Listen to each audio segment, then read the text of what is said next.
The mountain Elgon region, locally known as Masaba, has over the past 8 years been affected by the recurrent landslides and floods in Bududda and Butaleja respectively. The area is home to more than 11,000 people. The population density in the region is 950 persons per square kilometer in comparison to the national average of 160 persons per square kilometer. The overpopulation in both areas has brought about encroachment on most of the land, resulting into the disasters. Landslides and floods damage farmland and destroy basic infrastructure, including roads, bridges, schools, and above all, people's lives. All these happen as a result of population pressure, land encroachment, deforestation, overfarming, swamp reclamation, and heavy rains.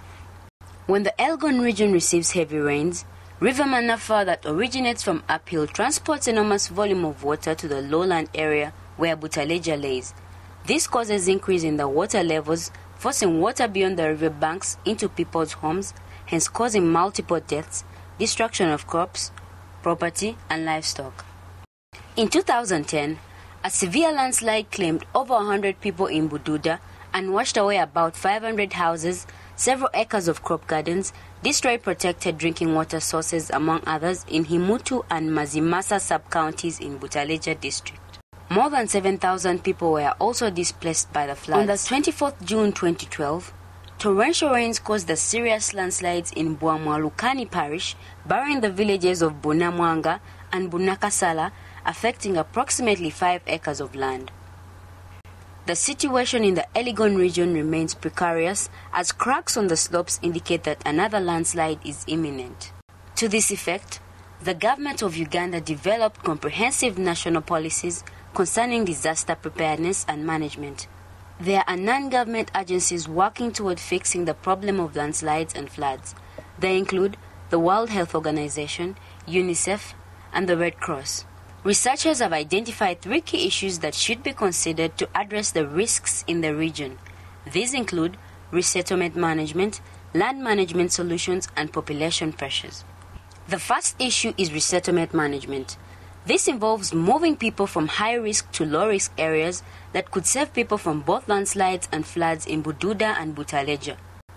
Considered under resettlement is rezoning high-risk areas for no settlement, resettling people in newly built peri-urban centers, creating temporary settlement after disasters, and building early warning systems. However, natives have different attitudes on being relocated. Whereas some are seemingly compliant and welcome, others are opposed to resettlement because of their different beliefs and experiences. It is one of the places during the constitution whereby candidates, they come here. Inside here, we believe there are spirits which give candidates who are going to be circumcised courage. Then once they come here, they reach there, they dance, the spirits also feel well, then the candidates go back and they get circumcised. It is believed that once you don't come here, and when you are going for circumcision, you not perform well. That is why everybody, every candidate has to come here.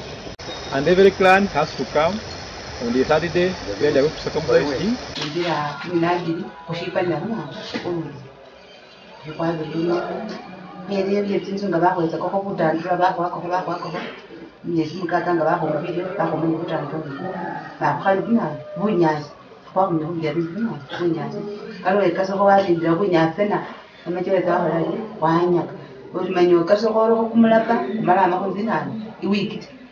Waba kubona ngo nabo bari mu yebibiko utikenga abashafu no mura wamenye hakirara ari maho basi ngaho bavuga utikenga kataru abane kubona ngo bigero nye sibyago ni hota byamenya ajya ikera kunana uko uko ndiga ko sasa ni ko kwa kumenya cyose kutaho ari ngawashire mutu ari kwa kumenya nana uri mu right mama muntu kundimo ubuye to hota yatakola mu mbera tari ko jambo muntu ubuye to ko uri Bunongera ko no mujyanje ko bana mujyanje ubone te hokari no ruswayi kandi ko bo yishipo abantu bano banaliriye ngaji kubanga nganguma ngabanaje nangumuta nabangisi banja ninga nganguma besa nibala mati kusengukire kwenani mati kwenda khana kalchevwa nini abantu bano abasehulu befwe n'abasehulu befwe banga bamenyire obumwa kasookedde kubengo bahuragara mukugana kwaweta nimwigari yazimbeera zirire amaye sanyala wayawo ko bagale kwetsa kwamenya nina bonga kumenyano kana wabona ano for example ngamukora batyamuzefe rimwe ngalisi sole la hono tati tabange isisani yata yati wedeho. If you came to Bududda and asked people which proposal is really key, it's resettlement, because the recent landslides which occurred in Bumbol, where you people went, you find that people are staying in real risk areas, and you will not tell them that please temporarily move and go back. They really need to leave those areas because they are not safe for staying. When we're doing when we're doing rapid assessment for those areas, I don't know that you managed to go to all discuss, but there are about 11 of them occurring in one single sub-county. So you find that when it starts to rain, people get scared and they are forced to run. So I don't believe anyone is comfortable living under such tension. So resettlement, relocating those people from those risk areas to safer areas is the best thing to do. Although temporary settlement does not require extensive investment, the damage caused by landslides and floods makes people's lives difficult when they return to their homes. While temporary settlement would not require extensive investment, including building permanent settlements, a variety of secondary effects may arise from this. For example, disease outbreaks due to insufficient hygiene facilities and food scarcity due to loss of crops. The construction of early warning systems would mobilize community resources, alert them about the disasters, and create jobs for members of the community. Ninanjo omulimo gwange kwegamba ndi mulimi naye nembeera member mu Red Cross. Red Cross emirimu gye tukola tulabirira amataba nga wagaba nga gaze ntugenda ntulabula abantu ne tutwala lipooti. Red Cross. It's questionable on whether a reliable, convincing early warning system could be built at the national and local levels, and besides, its construction would be very expensive. The second issue identified by the researchers is land management solutions. The principal natural causes of landslides and floods are heavy rains, soil properties, overuse of the land, and overpopulation. Although there are options for re-establishing soil stability, residents often lack the tools to implement widespread programs to do so. After the 2010 landslides, most people who attempted to desilt and plant along river banks used hoes and small spades. Additionally, there is difficulty in finding clean water. The water table is very high, allowing for construction of only shallow latrines that can remain in place for short periods of time. Land management solutions explore ways to diversify the livelihoods of people in the region with the goal of breaking the cycle of dependence on subsistence agriculture and overutilization of the land.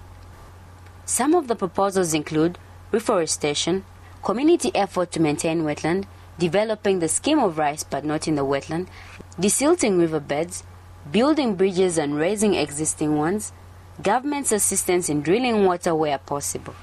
Also construction of health center tools in remote areas, building sanitation drains for the reduction of malaria, empowering communities to be responsible for managing the wetland during the dry season, and building high floors in the construction of new buildings in the low areas. Proposals for reforestation would stabilize the soil, store nutrients, and reduce soil erosion. It can also diversify livelihood and family income, reduce damage caused by floods, and slow down silting of riverbeds.